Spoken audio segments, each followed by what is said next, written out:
showing of that anti-nuclear documentary, The Ultimate Wish. It's happening tonight at the Trident Cafe in Boulder. Stay tuned for a public affair. Okay. Great. Thanks very much. You're welcome. Thanks for coming.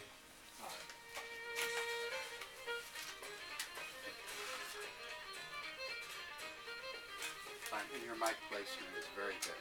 No, put it further up to the side. Your microphone. Just move it over the other way. This way.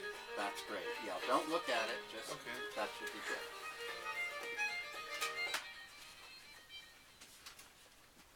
Good morning. I'm Joel Edelstein. We've got an exciting program this morning. We are leading off Education Wednesdays here at KGNU. Every Wednesday morning at 8:35 we'll bring you a program I think you'll really enjoy with unusual perspectives on education. There's an incredible conference that is just beginning this morning in Boulder. About 800 participants coming from all over the planet, and they're here to talk about and exchange their experience as well as their ideas with democratic education.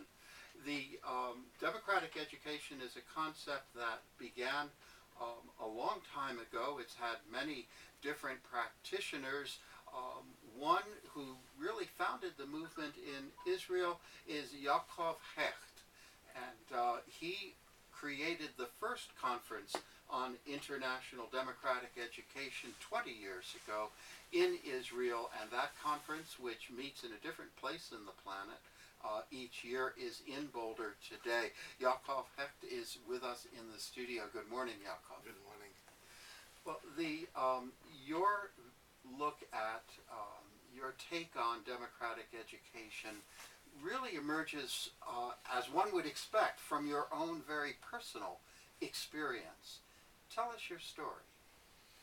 Okay, first of all, I need to apologize that my English is not so good. My story began when I was a child, and it was very difficult to me to learn at school. I cannot read and write. I was dyslexic, dysgraphic, and I decided to left school when I was 16. I decided to left school because all the teachers... and I hate to do this, but I want to ask you to change the position in our studio. There's a problem with your microphone that's got a bit of a hum. And use this? Yes, that would definitely be better. Okay, now it's okay? That's much better. So, Thank you. When I was a child, I left school because I feel that no one see me. No one see what I am. Everyone want to focus about the weak area of myself. So when I left school, when I was 60, until today it's 40 years, I stuck in the education system. It's like someone punished me.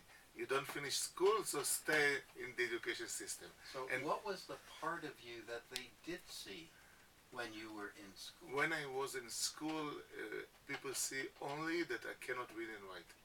And for example, I was very good in arts, so they say you don't need to go to arts. And when it was a class of art, they take me to a special class to help me to read and write. So in school, I learned especially what I cannot do. When I left school until today, I do only one thing. I build schools to children like me. What it means?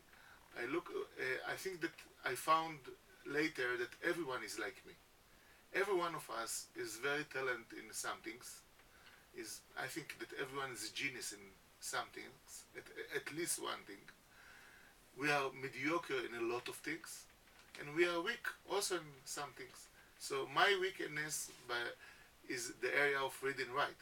It was in school. Today I read a book that is a bestseller in Israel, and it's very famous in the world of education, and I read a lot, but from the point of view of schooling, I have a problem.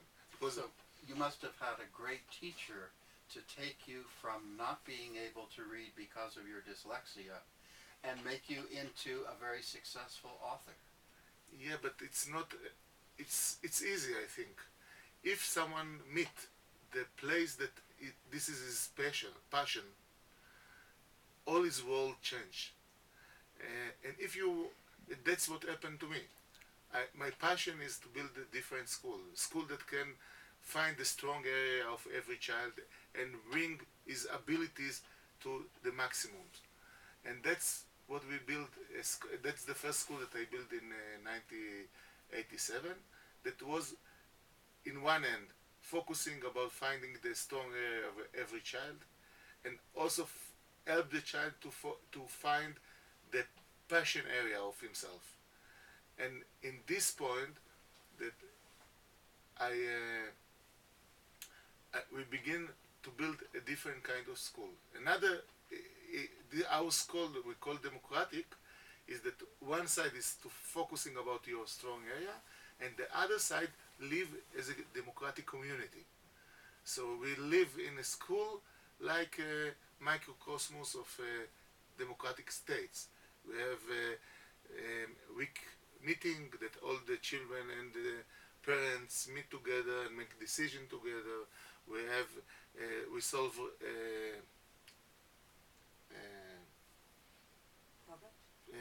we solve problems. We solve problems together, and Conflicts. and conflicts. And that's we build a different kind of school. We call it democratic because we think that it's very similar to what we, the adults, live outside school. Think about that today, most of the traditional school, it's a big gap between what happen in school, that you need to sit 7 hours, 6 hours in a chair and do exactly what people tell you. And then you go to the real world, and you need to choose. You need to choose your life. So what students do in democratic school, they choose their life inside school. They practice how to choose.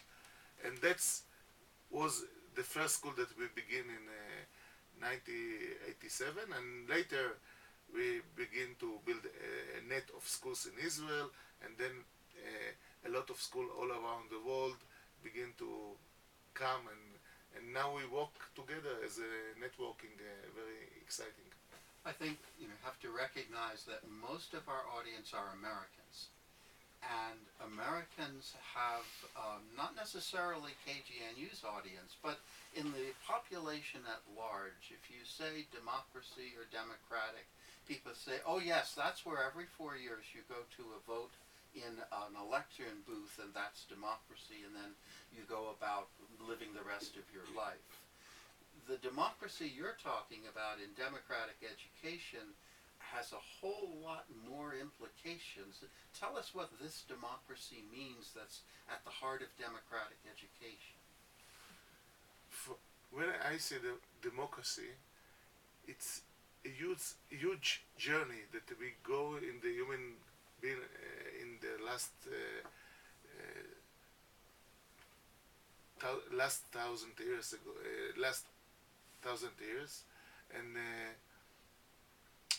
we look for how to respect human beings in society, how to build a respectful society. And to me, it's a question. I